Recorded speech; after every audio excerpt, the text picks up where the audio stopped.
Hi, ಶುಭ ಮುಂಜಾನೆ ಎಲ್ಲರಿಗೂ. ನೋಡಿ, ಸಬ್ಜಾ ಸೀಡ್ಸ್ ನೀರು ಕುಡಿದು ಇನ್ನು ನಾನು ನಮ್ಮ ಹಸ್ಬೆಂಡ್ ಬೆಳ್ಳುಳ್ಳಿ ತಿಂದೆ. ಇಲ್ಲಿ ಬೇಳೆ ಸಾಂಬಾರಿಗೆ ಎಲ್ಲ ಹಾಕಿಟ್ಟಿದ್ದೀನಿ. ಈರುಳ್ಳಿ, ಟೊಮೊಟೊ, ಬೆಳ್ಳುಳ್ಳಿ, ಖಾರ ಪುಡಿ, ಸಾಂಬಾರು ಪುಡಿ ಎಲ್ಲದನ್ನು ಹಾಕಿ ಅರಿಶಿನ ಪುಡಿ ಹಾಕಿಟ್ಟಿದ್ದೀನಿ. ಈ ಕಡೆ ಅನ್ನನೂ ಮಾಡಿದೆ.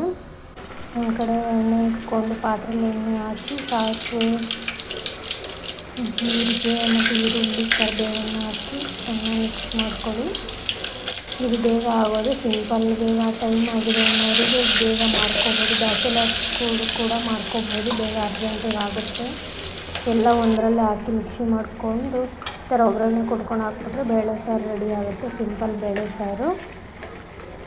ನೋಡಿ ಯಾವ ಥರ ಇದೆ ಅಂತಲೇ. ನಿಮಗೆ ಗಟ್ಟಿ ಬೇಗ ಗಟ್ಟಿ, ಇಲ್ಲ ತೆಳು ಬೇಗ ತೆಳು ಮಾಡ್ಕೊಳ್ಳಿ. ನೋಡಿ, ಇಲ್ಲಿ ಕುದಿಯೋಕ್ಕೆ ಬಿಟ್ಟಿದ್ದೀನಿ. ಕುದಿಯೋಕ್ಕೆ ಸ್ಟಾರ್ಟ್ ಆಗಿದೆ. ನೋಡಿ, ಚೆನ್ನಾಗಿ ಕುದೀತಾ ಇದೆ. ಇಲ್ಲಿ ನಮ್ಮ ಮನೆಯವ್ರಿಗೆ ಬಾಕ್ಸಿಗೆ ಕಟ್ಟಿ ಕಳಿಸಿದೆ. ಇಷ್ಟ ಆಗುತ್ತೆ ಇವತ್ತಿನ ವ್ಲಾಗು. ಲೈಕ್ ಮಾಡಿ, ಶೇರ್ ಮಾಡಿ, ಕಮೆಂಟ್ ಮಾಡಿ, ಸಬ್ಸ್ಕ್ರೈಬ್